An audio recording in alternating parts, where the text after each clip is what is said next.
Washington, D.C., in the heart of the city on 16th Street at the University Club. Club. Andrei, our co-host, and we have someone who's joined our podcast before, Andrew Ullman. Welcome back. Good to see you. Good to have you here in person. Great to see you. Yeah, thank you. Thank you for hosting us here in this wonderful, beautiful library. Good to see you, baby. That we've generated a lot of memories here before. We're here, and I was hoping that we could, Andrei and I talked about... We have David as well. We have David as well. David, why don't you join us on the couch over here? The camera Get can't... shot. Yeah. We have David Kotler over here. I think everybody is visible, and we wanted to talk about a specific ethical issue that has been summed up in the Speluncean Explorers, and if I could just sum it up briefly... Could you please... Which explorers? Speluncean, like cave diving. Yeah. I've never done that. Have you ever done I have not done it, but Batman has in Batman Begins. There's a series going on track here. There's a time when Donald Trump, when he was president, Okay. he came in. He was down the street, a few blocks from here. Yeah, The White House. this is around Halloween, I think. Okay. Around Halloween, and he came in on a helicopter. Okay. And some little kid, they asked, Mr. Trump, are you Batman? And his response was, yes, I'm Batman. So. Fair enough. I think that's apropos. He came to this club. No, he didn't come here. This is somewhere else. Okay. It's uncertain whether they're going to survive. They lost radio contact, but they have an idea that they might be surviving down there. It's kind of like the Chilean. Yes, exactly. But slightly Yeah. different in the sense that everyone is still alive. When was Right. the Chilean line again? I believe that was in the 80s. Oh, no, like there's a recent okay. one, like in the last. That was like little kids, right? They were caught. Oh, I they know were what you're stuck in a talking cave. about. I'm thinking about the soccer team. They were stuck in a cave. The Yeah. soccer team Was in the mountains. They crashed, and that was a movie. Based on Alive, where they had to eat each other. That's all. We weren't there though. We weren't there. Well, this is a hypothetical situation that we're talking about, the Speluncean Explorers, wonderful. and it's on the contours of morality. Everyone is alive. I believe it's under 10 people, let's say 7, and they've come to the realization that they will not survive. They're out of food unless they kill someone and eat them. Now, there's some questions about whether that's moral, but this is the facts. We're not questioning the facts. So this is like the trolley question. To some degree, Right. to some degree, yes, and it's very good that you brought that up. Very. The question is, they draw lots, and the question is, if they all consent, is it moral, the person with the shortest lot, that they kill him? Depends what perspective of morality. Yes, exactly. Utilitarian and Kantian. Obviously, utilitarian, that's pretty straightforward in that case. It's all about like the end result. If the group as a whole benefits from it more than one person does, then then that person has to go. But it doesn't give you the tools to determine who should go. That's one problem as well. That's the problem. Yeah. Yeah. And maybe the one who's already the most injured or the closest to it, the oldest one, the one who has the least. I mean. Yeah. What if they have family? What if they want to have family? What if they're very young? What if they're 17? They have their whole life ahead of them. Was there a volunteer? Did anybody volunteer? Nobody volunteered, but they all agreed, and this is all a hypothetical situation, to draw lots. And how do you make this decision? What if there's a 17-year-old, somebody who's in their 40s, somebody in their 30s, somebody who has kids? Theoretically, if you draw lots, it's all the chance. Well, but is it moral? Right. If you take my hand, I take yours. Let's say who has a stronger grip. That's a chance. Well, I mean, it's a chance. It's sort of dictated by, Good to see you. Okay. Well, David, what were you going to say? Were you going to bring anything from a Kantian or I would point utilitarian? out that on a consequentialist, on a utilitarian perspective, I think that Andrei is right that it's pretty straightforwardly ethical from the utilitarian standpoint. If they have a shot at being saved, like in some respects, at least if they have a shot at being saved. Well, imagine we're on a tribunal, a judge, and we're the judges. Let's say that they could only hold out for like another 3 days on this guy's body. Yeah. Would it be worth it for them if there was only like a 10% chance of them being saved? Would that really be worthwhile? I think if there's some complications on the from the utilitarian standpoint, I think there's some. Well, what if they're told they have 3 days, or they need 2 weeks or something? They can live on this person for 2 weeks. And there's pretty good chance. And there's It's like if the guy's bigger than the rest, has a little more. That's another Yeah. consideration. And I as guess well, they could right? keep doing it briefly until they were saying it would be almost. Well, what about their futures? I mean, not to bring in like, what if this person becomes a radical political leader and leads to a lot of misery? What if this person invents a new patent There are that leads questions to about life the long-term- extension there are some technology? questions, I think, about the long-term Can't know that. psychological. You can't. What if they're Pol Pot? Exactly. Or Hitler. Exactly. Yeah. Exactly. We could have a Pol Pot in the making right now. We don't even know it. Very true. That's very true. I mean, we're here in He could be Washington. He could be in this room right now. I feel like it's this guy. Well, I mean, the likelihood of that is unlikely, but All right, so look. I'm seeing. Look, I'm just gonna go about the cuff here. I'm seeing some of your guys' shows, and the discussion right now, it's great, but a lot of this is very theoretical. it Why is. don't Yeah, you- yeah. Why don't you just do it? Why Well, don't you do the text, right? Travel Well, back in time and talk Instead of to theorizing, religious- you could have this happen this time. Why don't you? we don't want to. I think it's a good hypothetical. I would say we are actualizing the theoretical analysis, and the theoretical analysis can be a blueprint or a paradigm that we can use to analyze less intense situations. So if we can come up with a system of ethics and morality, then we could use that for robbery, for minor crimes and things like that. It doesn't necessarily need to be a murder. It could just be a paradigm, a tool that we can use to interpret the world around The us. problem is, there's no universal answer to this, you know? That's Why it's such a good thought I experiment. think that, like, for example, on consequential, like, on certain deontological views, for example, it's unclear whether they're even allowed to enter into those kinds of contracts. There's another question about, like, a contractualist view, like a certain kind of libertarian contractualist view, which on the face of it seems to be a fairly clear answer, which is that they should be allowed to enter into these kinds of consensual agreements. The problem is, what's the nature of consent in a context like this? If someone dissented or said no, they might make themselves a target for the rest of the group. That's a very good point. Yes, yeah, yeah. Could consent, can consent really be ascertained in a context? So there's where liberty from the no- context of a government imposing Liberty. restrictions on you, But you but don't- there's not necessarily liberty from social relations. Yeah, there's not necessarily liberty from victimization by people. Yes, So exactly. It's not clear what consent could. But how can humans overcome that in any sense outside of Well, this outside intense of government, situation? well, in government, in situations where there are governments, people can't strong arm you, mobs can't strong arm you into entering into agreements as easily. As easily. You'll never be totally free from influence, but there are still qualitative differences between the kinds. Are you saying if there's no government, then there won't be any social constraints? No, what I'm saying is that, as you pointed out, government protects people from the kinds of physical harm that might be, sort of meted out on them if they voice dissent from something like that. But a sovereign authority could be the one who's the imposition of. Now, what are the odds that one of the people? What are the odds that it's one of the people who didn't really consent that's going to get the thing? So perhaps not that great. In this case, government isn't a factor. I mean, the government there's nothing to step in. There's no authority. Yes, exactly. It's Yeah, purely exactly. just. We typically think of government as kind of like something that interferes with, but in this case, it's the lack of government that might interfere with the people's ability to consent in some respects. The government's always made up of people. These same choices have to go through their heads. They're not like- Yeah, exactly. And sometimes the majority can be imposing the will of Right. minorities. Can one argue that governments exist in the animal kingdom? So are you saying? Hierarchies. Hierarchy. Yeah, certain levels of dominant hierarchy Look certainly at, do. Gorillas. Gorillas, yes, yeah. Even Wolves, lobsters. I suppose. Yeah. Well, Lobsters, yeah. really? Jordan Peterson's. Yeah. I mean, it's sometimes biologically based that the serotonin levels can lead to changes in the dominance hierarchy. The more serotonin Really? we have. Yes, yeah. Okay. I'm just saying there's some biological evidence for that. So, what you're bringing up, Andrew, that potentially there are dominance hierarchies, quote unquote systems, social organization within animal kingdom. 100%. Yeah. So are you saying that perhaps there are natural systems of government that exist in humanity?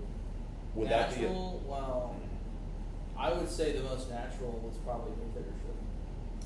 Well, I've heard it said in Federalist Paper number 36, I believe, that if men were angels, then no government would be needed. written by James Madison. Well, that's because think about it.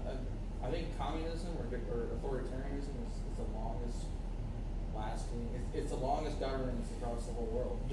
But in antiquity, they recognized that there were cycles of government, and that this dictatorship doesn't necessarily always last. And there isn't really evidence that dictatorships last for long periods of time. No. But individual dictatorships. But Yeah. I mean, it depends how far you want to extend that concept. Monarchy in general has been the norm throughout most of human history of some kind.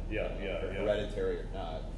But if the monarch doesn't extend rights to individuals, the monarch will be usurped by the nobles or but there were periods of in feudalism. It was a little more decentralized. Obviously, a lot of the authority devolved to lords who themselves had people under them, and it was like a system of But later, you had the rise of actual absolute monarchy, which is much more centralized, religious authority. Yeah, like Louis the 14th, the Sun King. Was the prime example. Sun King. And then I suppose that also became a thing in Tsarist Russia. Yes, and you're talking specifically towards the end, where constitutional rights and democracy wasn't extended to the people. I mean, they tried a little too late with the Duma in 1905 and all that. And but evidently that wasn't extensive. Still didn't prevent the communists from taking over. Well, I mean, it's interesting if you read Dostoevsky or Tolstoy's Anna Karenina. There's large discussions about the nature of how Russian society is changing. There's characters in Anna Karenina who are nobles, and they say, "Should we ever free the serfs? Should we even teach them how to read?" That's a big threat. In a way. Yeah, it's a threat to their autonomy. Now, the radicalism of the American Revolution is that these hierarchies were sort of devolved in Europe in olden times, or up to the point of the 1700s. The Europeans recognized that if you're a noble, you're part of the leisurely class and you don't have to work. Yeah. But if you're in America, everyone can be a gentleman. And work is almost seen as a prideful occupation. Right. So there's kind of this big difference from the pre-1776 generation to the 1820s. There's a letter from Thomas Jefferson in 1825 that says these people, like referring essentially to Jacksonian Democrats, have nothing in common. You can't say that. These people. No. This is like I'm almost verbatim quoting Thomas Jefferson. He says that's offensive. Okay, I'm just saying Thomas Jefferson was saying the political ideas and the classes that existed had nothing to do with those who existed in 1776. Interesting. There's a question I think about whether people do people have a right to grant them to even with full consent, do they have a right to offer themselves up to even do they have the right? I mean, I suppose we'd say, well, they have the right to offer themselves up to be killed. They can throw themselves on different things, so they can. I mean, it's strange to say, can you voluntarily offer to be killed? Can you enter into a contract for murder? And I think many people would say no. Would they? Can you really take that chance? Like, so can you volunteer to take? Like, is volunteering to be a part of a game where you might be killed the same as consenting to actually being killed? Like, there's a degree of difference. Certainly, yeah. Let's say you buy a lottery ticket with like a 1 in 10,000 chance that you'll make $1 million, and then a 1 in 10,000 chance that you'll be shot. Yikes. Have you really consented to being shot just by buying a lottery ticket? Well, let me change it. Like an analogy, like the military service, for example. Yeah, military service. There's a chance you'll get killed, but. And to change the degree slightly, let's say you voluntarily offer to play football, which could lead to degenerative diseases of the mind and cerebral damage later on in life. Concussions, all of it. Yeah. But society seems that to be at least legally allowable even for teenagers to do that, under 18 to play football. Foosball. That's right, young. You ever played any football? No, I never played football, but Texas is big. it is, yeah. Longhorns. That's the team in Austin, University of Texas at Austin. Longhorns. Central campus. Longhorns. That's right. Longhorn Steakhouse is very popular. I don't think it has any Texas specific. Roadhouse. Texas Roadhouse is popular as Those are well. good, we have those in Ohio, man. Well, speaking of Texas, I think that these questions often come up within the morality of Texas politics as well. You think so? And they're also taught at the universities in Texas, Texas A&M, You went there. Texas Tech. Yes, for law school. Yeah, You're saying that in school. yeah, rough stuff, real stuff. So goes and their football team is active. But returning to this question of morality, David, it seems that at least the law and to a lesser extent the morality allows people to consent to play football, which could lead, in theory, to death. Right? Sure. I think there is a chance that you could play. Degree, but there's a difference in degree that comes into a difference in kind. You know, that's that we consent to driving cars, even though there's a chance, but that doesn't mean that you consented to actually being killed on the road. Yes, exactly. Because you agree that there's a chance. There's different degrees though. Like, you know, you just because you agree to do something where there's a certain level of risk doesn't mean you've consented to actually being, you know, harmed or being at risk. But there's some activities that there's more reasonable risk than others, right? Sure, you know, yeah, I agree, but maybe in none of those activities have you actually. In football, I'd say you consented to being hit. However, in driving, there's real reason to doubt that you consented to get into a car accident because you got on the road, you know, or something like that. But realistically, there's really almost no public activity at all that you can do without some level of risk, right? I mean, things can always go wrong. So just avoid the public. is what you're saying. You can avoid, but I Just mean, avoid then the it's very difficult to sort of live a life out and about. So that, Could go off the grid. Just, Go off even the then, grid. there's. but I mean, you go off the grid. I mean, a tree could fall, Yeah. an animal could attack. Bigfoot could attack. I mean, Bigfoot, or I love Bigfoot. I mean, there could be a thunderstorm, lightning could Can you strike. imagine that? I mean, I think ideally it would be nice if society could guard us against any natural threat. Do you trust society? I mean, it depends how you define society, but I live in a society. There we go. Yeah. Trust is a strong word. Our paper currency frequently, our fiat currency is lists the words "In God We Trust." Do you think Jerome Powell is doing a good job? Well, I think if we set up a system of morality that is logically coherent from the premises, then perhaps we can answer questions such as that. But I think before we get there, we need to have a system of morality, and that's what we're trying to examine over here, right? Like a consistent Well- system of morality that's applied across the I board, mean, and that's From a Kantian perspective, I think he thought that he was creating a system of morality that could apply to all situations. categorical. The imperative, categorical yeah. imperative, the groundwork for the metaphysics. But that's so impractical, don't you think? I mean, on a personal level. Unfortunately, I agree with you. I wish it wasn't. It sets the groundwork for Yes. potentially more useful ideas, I think. But Yeah, I don't yeah. even know if he himself could possibly follow that precept in every, you know. Well, who knows what he followed personally, but he did seem fairly serious about it in his writings. I think utilitarians frequently take their ideas seriously. Bentham's. Bentham, the idea that you can have these calculations Bentham. to determine how we can lead to the most happiness for the most amount of people. And that it seems very detached from like humanistic. It goes back to what Andrew brought up at first, the trolley problem. Yeah. Yeah. Classic. Sacrifices it. Classic. Yeah. And I The think old classic mix-up. Yep. Yeah, exactly. So it's a question of like, I mean, there are only 10 people. So the question's a little less serious, but like, still, you know, that merely because you've entered into something that you've entered into a room where there's a possibility that you'll be killed, doesn't necessarily mean you've actually consented to the fact. So that's a kind of question, I think. But that said, you know, it seems to me that Andrew made, you know, I think a pretty salient point, which is like, yo man, why not, why not just do it? I say in desperate times, people make weird choices, and we should in some ways respect the choices that people make. Should people, let's say that you make this agreement and somebody gets killed in the event, should people be punished for participating in it, which is really what it was really about. Yes, I agree with you. It's and I hope that we here. And I think the answer is, fairly clearly no. You don't think they should be punished, but I believe in the publication on the Speluncean Explorers they should be. the ultimate decision was they should be punished. Interesting. That's when that outside power, the government, steps in and they're back in They're judging the these world. people. Yeah, Yeah. Inside this, you know, Go, theoretical. Those people might not have made, even if that's not a good thing to do, those people might not have made that judgment.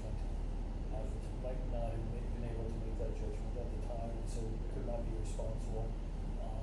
That might not have been, within their power to recognize the problems with the consent, the doctrine of consent that we have seen, that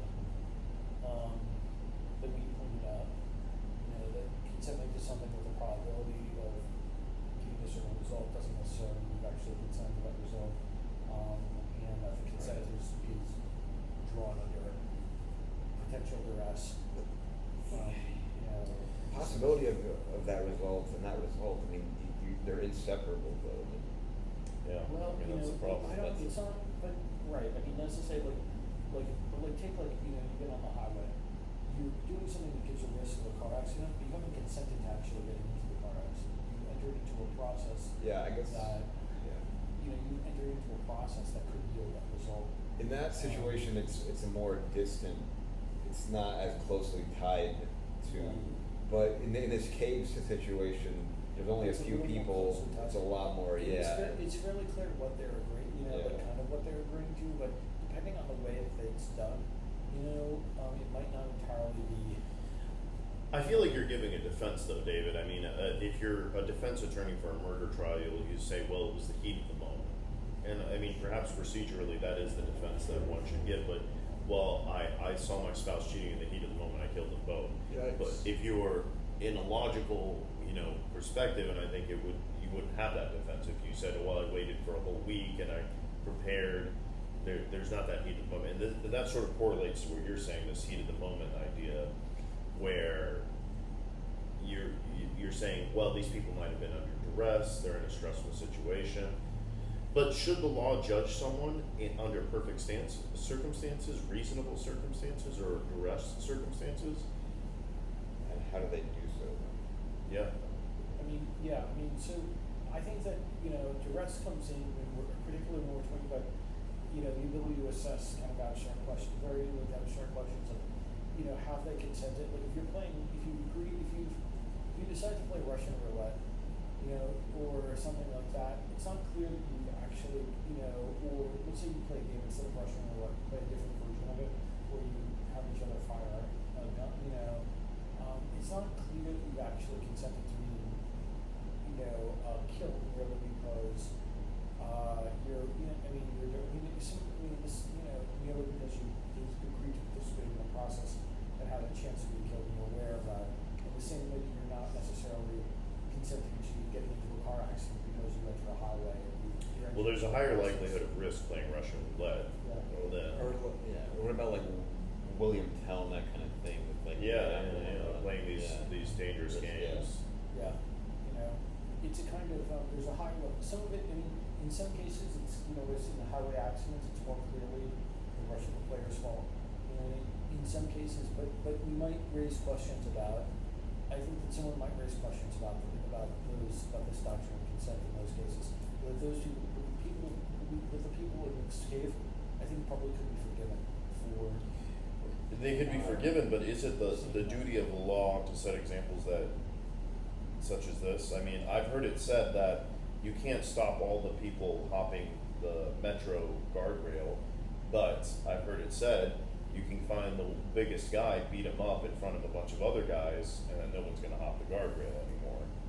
It's kind of part of the purpose of the law, right? Yes, yeah. I mean, you can't catch every crime, but if you catch those who do crime... Are you the law? I don't know if any one person can do a crime. Can anybody be the state? Well, they can say they're the state, They're the but it state. depends how you define what the That's state good. is. I think in Thomas Hobbes' Leviathan, he says that the blood of the Leviathan are all the money transactions that keep the state alive. Wonderful. So Hobbes had a pretty. it's an interesting. Yeah. It's pessimistic, but it's a good metaphor, I think. Probably realistic. Also. Yeah. So the state is, I think, it's fair to say, like from an honest perspective, it's a conglomeration of many things. Yeah. It's good. David, is there any other way we can look at this other than this deontological perspective or utilitarian? Is there a third there's a option? deeper conception. The consequentialist tradition gives it a deep perspective on this, which is that eating someone is a qualitatively, or eating someone is just like a qualitatively different kind of act from like other kinds of like activities, and maybe simply bad, and you just have to weigh that, get in the psychological harm that is done, or the just kind of like ontological harm of that has to be weighed against the good of their surviving, and it's not always clear how to weigh that. But that's to say that fundamentally they're engaging in something, potentially violatory or something like that, and that could be weighted, and that has to be weighted against. This is sort of like hyped up utilitarianism on steroids, I would say, in the sense that it's not like you can't just easily calculate goods and bads. You have to notice that these people are engaging in a simply an inherently wrong act, and or something like that, and that has to be weighted against the wrongness against the good Of them surviving. Yeah, of them surviving. But isn't this ultimately utilitarian, or why don't see the difference? Because it's not calculated by pleasure and pain. You know what I mean? You're just calculated by consequences. Yeah, But I think you could yeah. take utilitarianism to its logical extent and say that isn't pain and pleasure a type of consequence? Yeah, that's to say the consequentialism encompasses the utilitarianism. Utilitarianism is a form of consequentialism. Okay, Yeah, that makes sense to me. Is a broader category. But then ultimately, is there a way we can step out of this utilitarian or deontological perspective? Well, so I would say that a way that does not think about this just in terms of calculation, I think, is to think about it in terms of, in a way that's even more extreme than consequentialism, or simple wrong, of just the wrongness of the act. Certain kinds of acts are violatory; they violate important features of natural, what it is to be a human being. Certain kinds of things we can't, and that I think is the way typically, that's at least a major dimension of the way that that these kinds of issues tend to be thought of, at least, even in our tradition. That's almost universal, although there are some traditional societies that do practice cannibalism. Well, that's true, yeah. There's a feeling that there's something that violates the dignity of man in doing this, and that they should not be allowed to thrive on a violation of the dignity of man. What if somebody willingly gives themselves up? But it goes back to David's question: is it really a voluntary give up? What if it complete? I mean, what if it's not? I mean, we have these two elements in our analytical tradition, right? We have this vision, and we have the other. We have this one vision and another vision, which is that which is either the greatest good for the greatest number or consent. Basically, what people would consent and adults agree to is what should be allowed. What if they give themselves up before they even enter that conversation? They're just like, you know what, I'm not doing well anyway. But what are the psychological constructs and experiences that lead one to make that decision? How is it voluntary? Like, for example, you could say that a ton of reasons. Aztec princesses gave themselves up voluntarily to be sacrificed because it was a great honor to the family. Is it voluntary? Is it the culture that has imbued this princess with the ideals? Well, a lot of it. I mean, I thought that's what you're sort of bringing up from an anthropological perspective, and it's almost Hegelian in a way. You're stepping out of one cultural pattern and going and trying to look at the holistic view. Is there never a case when someone selflessly does that for a family member or a good friend? I mean, you also got to balance that with the psychological harm that's going to come from the other person consuming. So, Right. Yeah, it's going to scar them for life. So. Are you guys familiar with Leo Strauss? Yes. Yeah. Strauss. He's an interesting guy. A lot of my friends have been picking his Really, I didn't know that. Okay. Leo Strauss.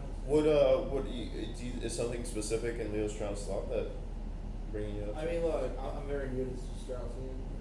Okay. And his theories, but you guys, I mean, it seems like it's applicable to a lot of It certainly is. It certainly is. But what should be? I think that I think a Straussian might say that there's a difference between what our public, what we would endorse, what we should endorse as philosophers, and what we should publicly endorse about the goodness or badness of others. But I would say here we're not trying to be Might esoteric might about be anything. important for those people to keep quiet about what they did in that cave publicly.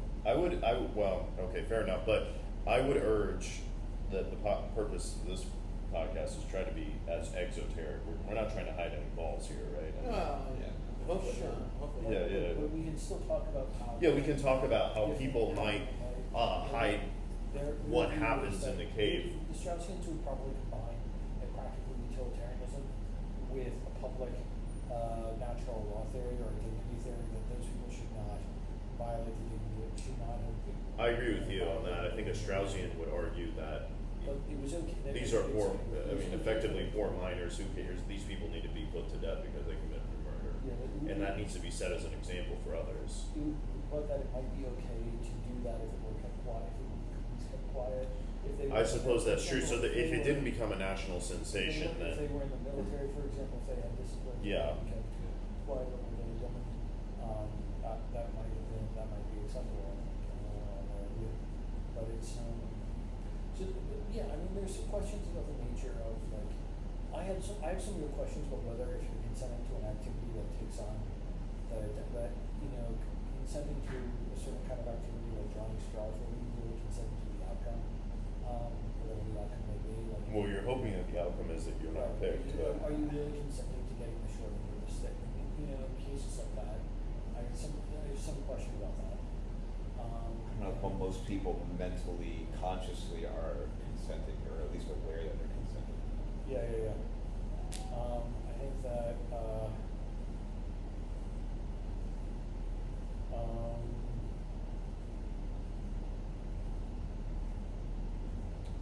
It's exactly 12 o'clock. Did you consent to be born? Right. Well, that's a good question. I mean, but you have no choice really in that You matter. didn't consent to be alive. Now you gotta work and you gotta pay bills. Yeah. Nobody asked for that. Yeah. Right? There's actually there's an ongoing lawsuit. Well, I read about a lawsuit. The guy suing his parents. He doesn't want to work anymore. He's suing his parents for making them work because they conceived him. Like you made life. I didn't ask for this. You made me. You chose to make me. Now he's suing them because he's like, I don't want to have to work. You should give me money. I would argue that no court in the country is probably going to, because if they allow that, then everyone can sue every single parent. Who's going to pay for all that? It would be madness. You brought me into this. I didn't ask for Yeah, I mean, who knows? Maybe you'll find a judge that will, but I think overall that would be catastrophic for society. I think it's entertaining. I mean, it's certainly, again, another interesting hypothetical situation. Absolutely. Well, gentlemen, I propose it's 12 midnight, it's 12:02. We should wrap this up. David, do you want to say any concluding remarks? I think that we've been framing this in terms of classical philosophical theories, but I think the best way to look at it is just to go look at the problem. Don't think about it just through the lens of already formulated theories. Don't ask yourself, are you going to be a deontologist or a consequentialist? But just to look at the case, throw yourself at it, and that you'll probably get a little closer to a good answer than people. I really like that, to yeah. calculate through, already established theories. You can go back and check. I guess if you want to, you can check and see areas where you're online with those theories and areas where you're deviating from. But don't use that as an answer. Don't use those theories as an answer. Please look at it and think about it. Using your best judgment about right and wrong, basically. Which differs from person to person. Right. I really like that perspective, David. Yeah. And I agree with you, Andrei. I feel like we should look at masterpiece theater and music. We do have a very nice setting here, and again, thank you, Andrew, for hosting us for this podcast. When I built the University Club a few years ago, Is this what you this is envisioned? what I envisioned. Having fireside chats. Thank you very much. Good to see you, baby. Thank you for joining Good to us see you, baby. on this Great. podcast.